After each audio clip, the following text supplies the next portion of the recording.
Mga kapatid, magandang gabi po sa inyong lahat. Meron po akong babasahing comment sa inyo. Ito po ay tanong ni Sir Ramon Jr. Rosales 5672. Ang tanong po niya, sabi po niya, Sir Randy, subscriber niyo po ako. May nakausap po ako noong Tuesday, June 25 tungkol sa Toyota Fortuner ng anak ko na 2017 model at automatic transmission. Ang sabi niya, di raw pinapalitan ng ATF ng Fortuner na 2017. Panghabang buhay na daw yun.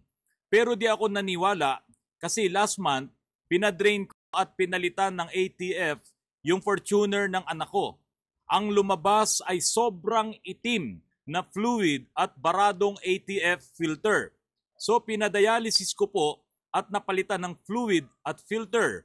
So far, okay naman po ang transmission niya. Yan. Yun po ay tanong at komento ni Sir Ramon Jr. Rosales.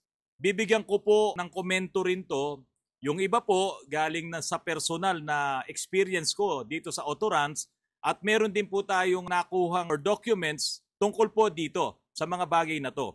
Yung maraming mga natrabaho natin dito sa Autorans, kitang-kita nyo naman po talaga yung mga pinapalitan natin ng mga automatic transmission na yung fluid nila sobrang itim. Ito na nga lang pong mga nakaraang vlogs ko, talagang putik na halos at hindi mo na nga maramdaman yung lubricating property nung fluid na aming tinanggal. Yung mga 2017 na Toyota Fortuner, marami-rami na rin po kaming napalitan ng fluid dito. At totoo po yun. Hindi nga lang po putik eh. Meron pa nga pong kasamang mga metal shavings. Tulad nga po ng mga naging customer namin na in-overhaul na rin po namin yung kanilang mga automatic transmission. 2017 po yun. Kung titignan nyo po, panuorin nyo po yung ibang mga vlogs ko tungkol dito, nandoon po yun. Eh dahil nandito na si Sir, ipinadami niya na yung kanyang transmission fluid, WS. Mga kapatid, ito po, tingnan nyo. 2018 na Fortuner, 2020? 2019, sorry. 2019, eh baka sabihin nila kasi black yung container natin, yung palanggana natin. Gamitin ko na to. Ito, total, ano na to eh.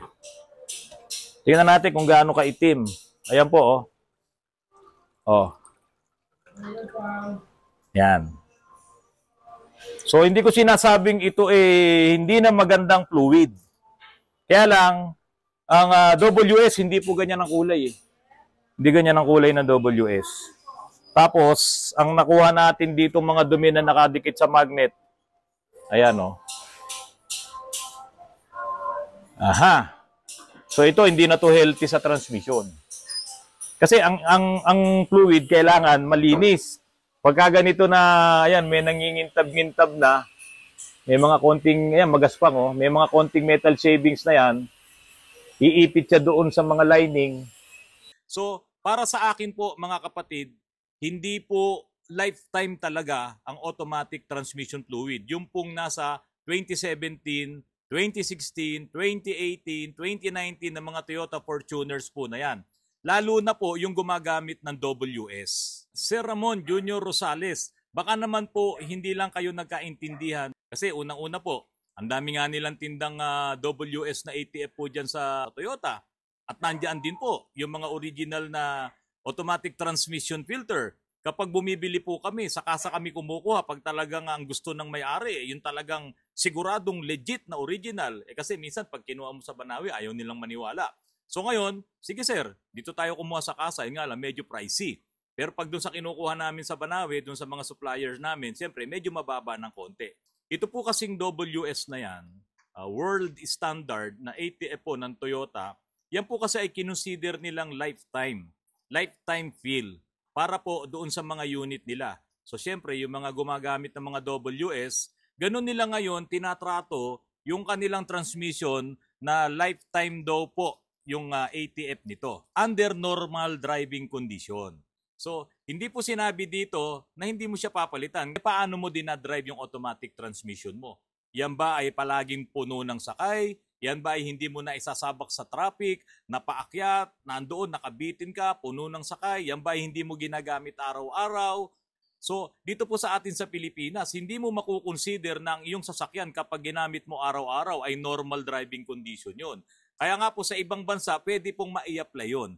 Pero dito sa Pilipinas, kahit na anong gawin mo na pag-iingat sa sasakyan mo, sa tindi ng traffic, sa tindi ng mga akyatin, na syempre pagka ikaw ay engine brake din sa mga automatic transmission, nandoon pa rin yun, gumagana pa rin yung torque converter mo na nandoon yung WS na fluid.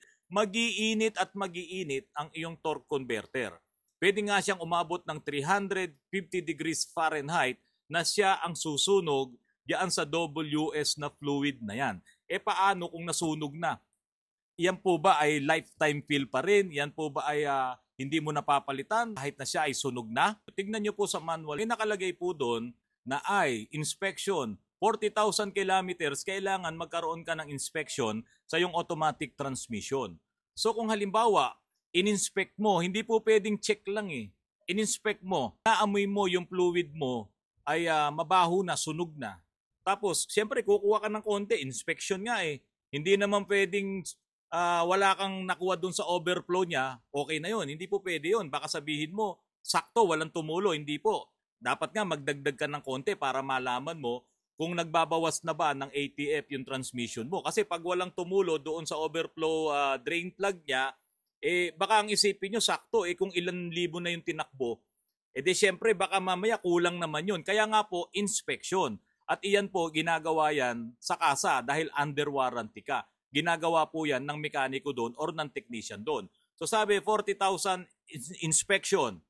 Tapos nakuha na sunog, dumi, mabaho na at hindi na siya, wala na yung lubricating properties. Ano gagawin mo doon? Hindi mo yun papalitan? Ano gagawin mo doon? Pagtatagalin mo pa yung maitim na langis? Kaya nga po may inspection. Tapos ang susunod, 80,000 kilometers, inspection na naman. So pagdating doon sa 80,000 kilometers at nakita mo talagang sunog na, hindi mo pa rin papapalitan? Yung bang filter mo, hindi mo i-check? Hindi ko lang alam kung pagdating sa 40,000 kilometers, itong kasa hindi siya nag-check ng filter. Pero doon sa 80,000 kilometers, baka naman pwede na i-check up mo na, inspeksyonin mo na yung filter ng iyong transmission. Kaya nga po, sabi dito ni Sir Ramon, nung daw po nagpalit sila ng fluid, maitim na at barado daw yung filter. Yung sa mga nagtatanong, kailan daw po ba sila magpapalit ng kanilang automatic transmission fluid? Ang nakasulat po doon, 40,000 kilometers inspection. So ito yung bago mga brand new to kasi from 0 to 40. Tapos ang sumunod, 80,000 kilometers inspection. So doon pa lang mapapansin nyo na parang every 40,000, no? Yung kanilang inspection. At kung may makikita silang problema doon, meron silang gagawin. Dapat, aayusin nila yon. Bakit? Under warranty yun. Delikado yun. 40,000 kilometers, 80,000 kilometers, whichever comes first, doon sa 3 years. Yan. 100,000 kilometers or 3 years po kasi yung warranty period ng mga brand new na sasakyan. So, sabi nga po ni Sir Ramon, nagpalit siya ng fluid. Nagpa-dialysis na siya, nagpalit siya ng automatic transmission filter. Maitim na daw at barado. Mga kapatid, saan galing yung bumara doon? Yung dumumi na yun. Saan galing yun? Ngayon, posible na iyon ay galing doon sa synthetic residue nung nasunog na ATF. Kasi ganoon naman po talaga ang mangyayari. Kahit yung langis na ikinakarga natin sa ating engine, kapag nasunog yan, may makikita kang residue, pakuluin mo. Ngayon, ganoon din yung sa ATF natin. At meron din po kayong makukuha na residues doon sa mga clutch lining. Kasi nga po, kung pinagtagal mo, nasunog na ang ATF mo, hindi na maganda yung lubricating properties niya, magagasgasan yung mga lining mo ngayon. Nako mga kapatid, saan manggagaling yung dumi na nakuha doon sa automatic transmission filter?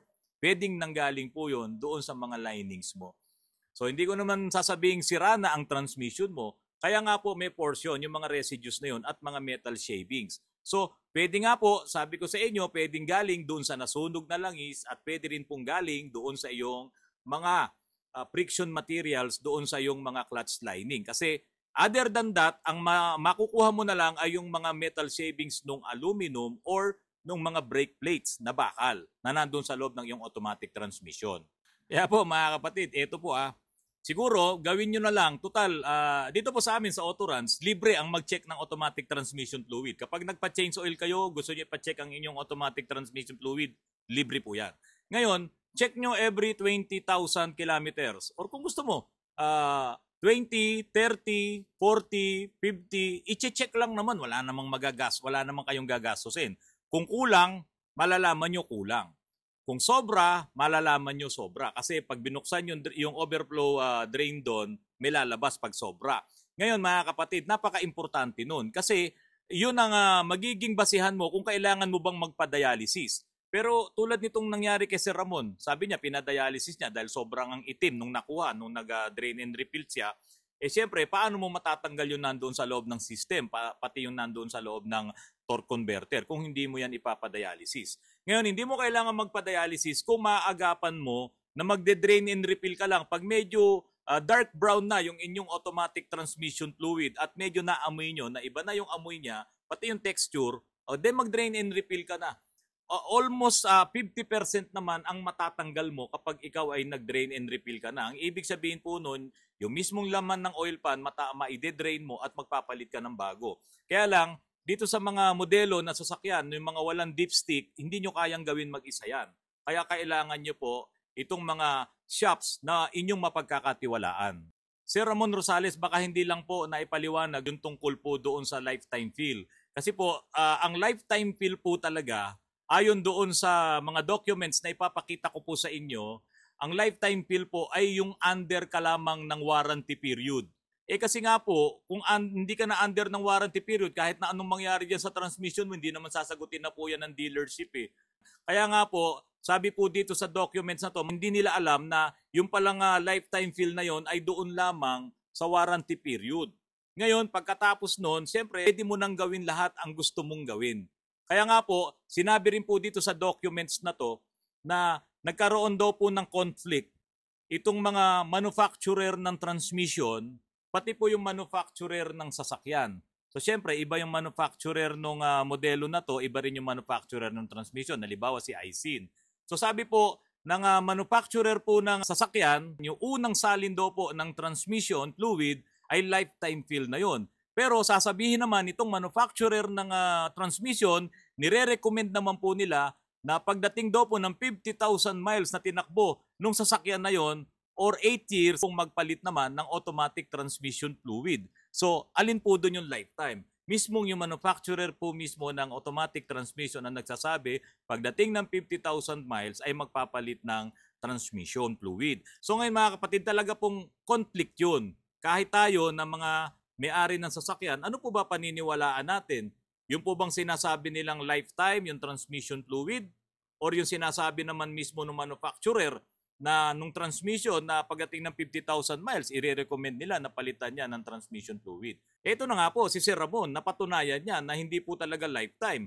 Kasi 2017 yung kanyang Fortuner, 2024 na ngayon. So total of 7 years na sunog niya yung kanyang transmission fluid. Kaya nga po medyo siguro masama lang ang loob niya at sinabi po niya na huwag makikinig. Hindi naman po sa ganun. Kasi po, ang service advisor, yan po ang kasangga nyo sa kasa. Kung kayo po ay under warranty pa, kaibiganin niyo po si service advisor kasi marami kayong maitatanong sa kanya ng mga importanteng bagay. Kaya lang, kung tayo nalilito, kung si Sir Ramon nalito, si service advisor pwede din po siyang malito. Dahil nga po doon sa documents na ipinakita ko po sa inyo, nalito din po sila Yung manufacturer ng sasakyan at yung manufacturer ng transmission. At ang sinasabi po, ang lifetime fill daw po ay yung mga under warranty lang ng mga sasakyan. Kung magpapalit ka ng automatic transmission fluid, hindi magagalit si Toyota. Sa kanila din manggagaling yung WS. Sa kanila din manggagaling automatic transmission fluid. Ano pa ang mangyari doon sa mga kanilang automatic transmission fluid kung lifetime na yan? So Sir Ramon, tama po yung ginawa nyo. Nagpalit po kayo ng inyong automatic transmission fluid. Ako po, ang lagi ko pong sinasuggest, ipa-check up nyo lang ng ipa-check up. Ipa-inspect, yun pala yung tamang word. So inspection, 40,000. After 10,000, inspect mo ulit. Pero siyempre, kung under warranty ka, sila lahat ang gagawa nun. Ngayon, kung hindi ka na under warranty, every 10,000 kilometers, pa-inspect mo. Malaki-laki na yan rin kasi yung tinakbo na yon. At dito sa Pilipinas, hindi po normal driving talaga dito. Napakahirap ng dinadanas ng ating mga sasakyan, lalong-lalo na yung automatic transmission. Pagod na pagod po yan. So ngayon mga kapatid, babasahin ko na po itong pangalawang tanong Pero ito, mabilis lang. Saglit ko lang po itong sasagutin sa inyo. So ito naman po yung tanong ni Sir Rick Capistrano, 1131. Ayan. Mga kapatid, ang tanong po niya medyo mamahalin. Ano, mamahalin ito. Magandang araw po, Autorans. Tanong ko lang, may problema isang fuel injector ng aking Toyota Fortuner 2018 model. Ayan, Toyota Fortuner na naman. Dapat daw palitan lahat ng 4 na fuel injectors kahit ayos pa yung 3. Tama ba ito? Medyo low budget kasi ako. Di ko kayang palitan lahat. Sa side po ng kahit na anong kasa, hindi sila pwedeng magpalit ng hindi bago or brand new. Kasi baka bumalik sa kanila. Halimbawa po ganito, 3 hindi pinalitan, 1 lang pinalitan. Tapos pag alis nyo, tapos babalik kayo, ay sir hindi pa po okay ganito eh. So parang ako ang pagkakaintindi ko, hindi po nila gagawin yon. Kaya kung halimbawa magpapagawa po kayo sa kasa, kung magpapalit lang ng isa, ang alam ko po hindi sila pumapayag. Doon sila sa safe side na hindi po sila magkaroon ng problema. Ganun po siguro talaga sa mga kasa. Kung mali po ako, sa mga binabanggit ko, yung mga taga-kasa na nandyan, na subscriber ko rin po, i-correct nyo po ako. Pwede nyo naman pong i-comment. Pero kasi po, kung hindi mo papalitan, kung halimbawa 4 na injectors po yan, 1 lang ang palitan mo, talagang hindi na po sila parehas, configured nung 3 pa. Baka nga itong 3 na to, iba-iba na rin po yung buga niyan eh. Kaya lang, sa kasa nga po, hindi naman sila nagre-repair, nagre-retoke, nagka-calibrate ng mga injectors na yan. Talagang dapat palit ng bago. So, ang mangyayari, itong 3 hindi magpe-perform ng tama, samantalang yung isang bago ay magpe-perform. Ngayon, kami po, nandito lang po kami sa labas. Na kapag hindi pwede sa kasa, nandito po ang maraming mga shops din po na katulad namin. So, marami po, hindi ko nababanggitin sa inyo, pero yung kaibigan ko, babanggitin ko. Maynard Casabal, MGC sa Batangas, BZ14, diyan po sa Cavite. At meron din po tayo diyan sa Bustos, Bulacan. Dakila Auto Services, pamangkin ko po yan. I-try nyo po, kasi kung sasablay siya, ako po sasagot. Kaya mga kapatid, maraming mga automotive shop. Maraming mga mekaniko. Ngayon, pagdating dito sa problema ni Sir Rick Capistrano, marami na po kaming nagawang ganyan.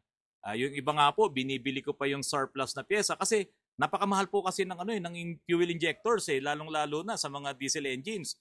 Ang pagkakaalam ko sa Toyota Fortuner, pinakamura na diyan yung 35,000 ang isa na original, na bago, na diesel injectors ng Toyota Fortuner. E de kung 4, magkano na yon? 140,000 pesos na po yun. Yung 4 na injectors. Hindi ko alam kung yun yung tamang presyo. Baka nga mas mahal pa eh. Ngayon, magkano din ang babayaran mo sa service charge? So, kung talagang low budget pa tayo, edi tiyagain mo muna kung napapakinabangan mo pa yung 3.